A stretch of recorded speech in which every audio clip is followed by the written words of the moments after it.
1 John tells us that, if we know the Lord, if we say we know him, then we have to obey his commands. In 1 John 2:9, anyone who claims to be in the light but hates his brother is still in the darkness. Whoever loves his brother lives in the light, and there's nothing in him to make him stumble. But whoever hates his brother is in the darkness and walks around in the darkness. He does not know where he's going because the darkness has blinded him. He who does, and this is 1 John 3:7, dear children, do not let anyone lead you astray. He who does what is right is righteous, just as he is righteous, as in Jesus is righteous. The reason the Son of God appeared, the reason Jesus appeared, was to destroy the devil's work.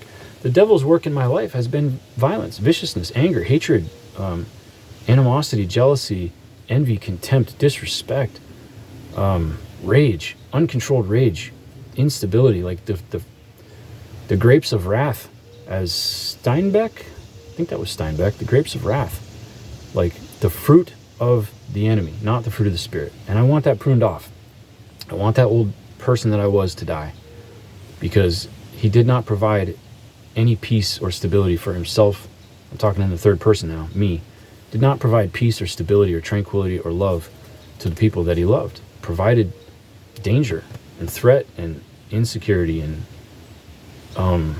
resentment and all the things that the demons want you to provide your family, so that that family unit falls apart and fails to honor and glorify God, which is what they're created for. The Lord says, men, leave your mother and father, take a wife, cleave unto them as one flesh and multiply, make kids, so that those kids will glorify me too. You obey me, then you multiply and you make children who obey me. How can I expect my children to glorify God if my life doesn't? Kids reflect parents. The brain goes back to what it knows. That's why I've gone back to my childhood ways and reenacted, in all of my romantic relationships, I've reenacted the traumatic, not glorious to God home that I lived in. And I refuse to do that anymore. I have a choice. Happiness is a choice. Happiness is a choice, and healing is a choice. And healing looks good on you. That was the best compliment I think I've ever gotten. And this was a while ago, somebody said, healing looks good on you.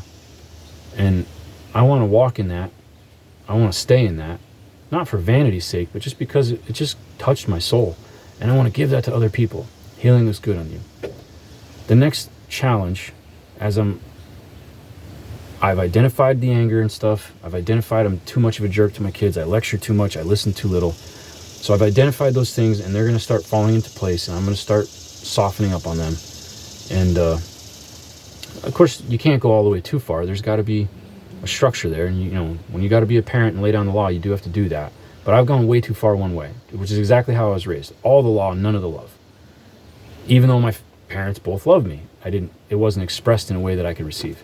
So I have to express my love and forgiveness and kindness to my children in a way I can receive. The next hurdle is that there's a jealousy that my children are enamored with my ex's new guy. And that triggers me to feel betrayed and abandoned by my own kids. But that's not the case. I know that's not the case. I'm not replaceable.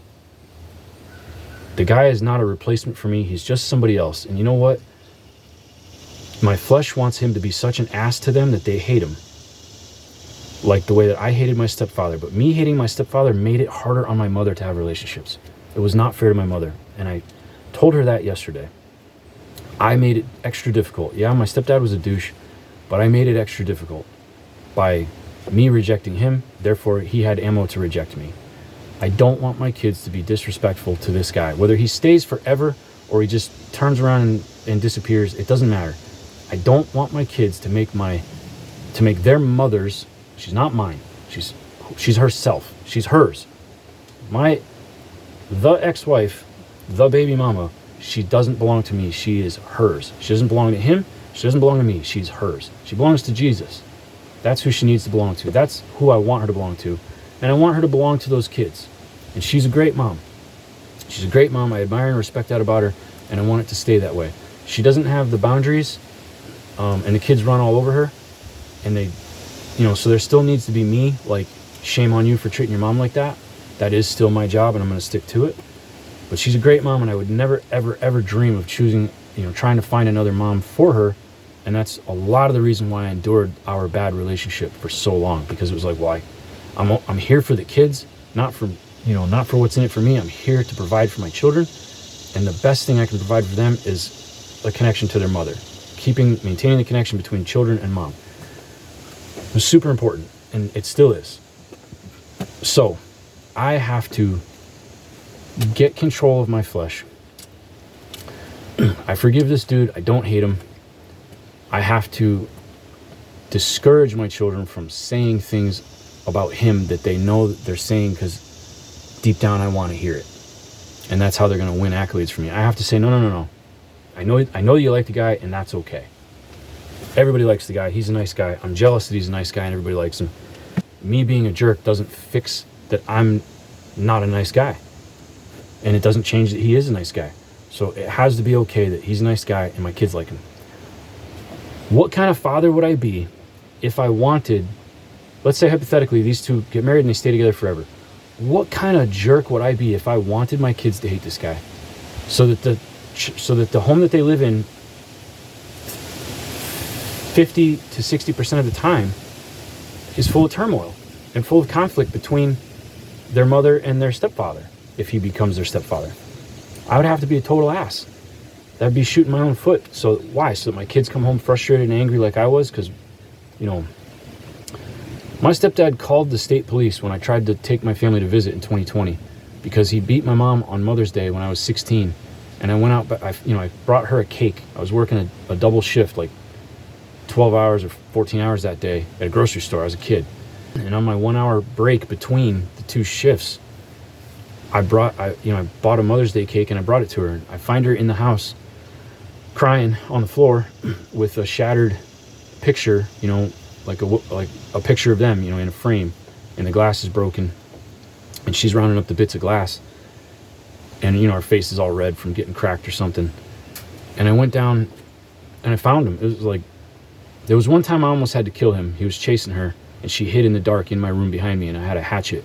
I was behind the door. He was right on the other side of the door. His toes were right there making a shadow.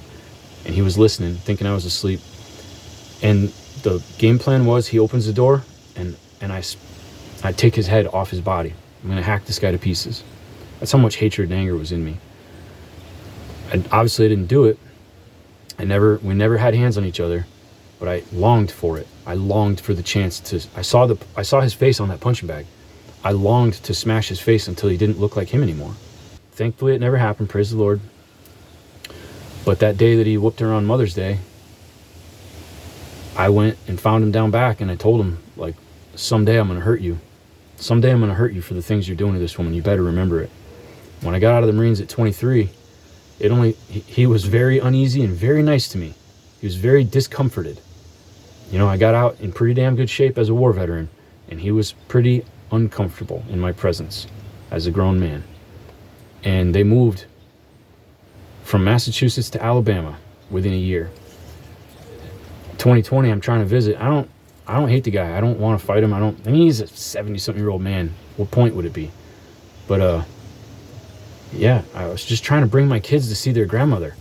And he was calling the state cops. That's not the fruits of the Spirit, guys. I'm going to cut this one off here. If anything I've said reaches someplace in your heart, it's not the other person's fault. It's yours. It's not the other person's responsibility. You can correctly identify the problem in your partner. What you can't do is change it. You can only change you. It's a waste of your time to try to change your partner. You can identify it. You can make them aware of it. And then you can say, I forgive you, and I hope that you will work on this. Please please tell me the problems in me, because I don't see them. So help me identify the problems in me, because I want to work on them. That's how you fix your marriage. And fix it before it's too late. Don't run to the marriage counselor. Run to Jesus Christ. Run to God and say, Lord, illuminate in me the problems that my husband or wife are having with me so that I can really truly see them. Lord, let me see me as you see me, because that's the image that matters. What God sees when he looks at us. We lie to ourselves continually. What God sees when he looks at us, that's what we're going to be judged by. And that's the fruit you want to bear. You want him to prune off that stuff the devil put in there. Remember, the Lord came, Jesus came to destroy the works and the creations of the devil. Get down on your face, submit, ask him to identify the works that the devil has done in you and to prune them off and just not let those branches grow anymore, so that all of the energy of your root system and all that sunshine you collect and all those nutrients he puts in you, you want to grow good fruit.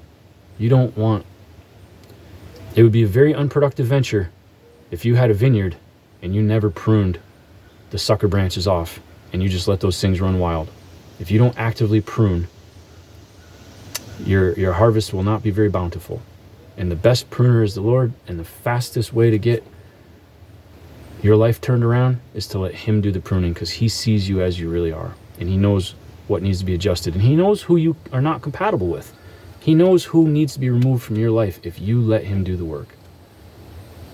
Don't wait too long. You don't know if tomorrow's available to you or not. You might die in your sleep tonight. With that note, call the people you love and let them know. Don't leave questions. Don't leave unfinished business. Let the people that you love know just how much you love them. Thanks for watching. God bless you. Praise the Lord. Amen.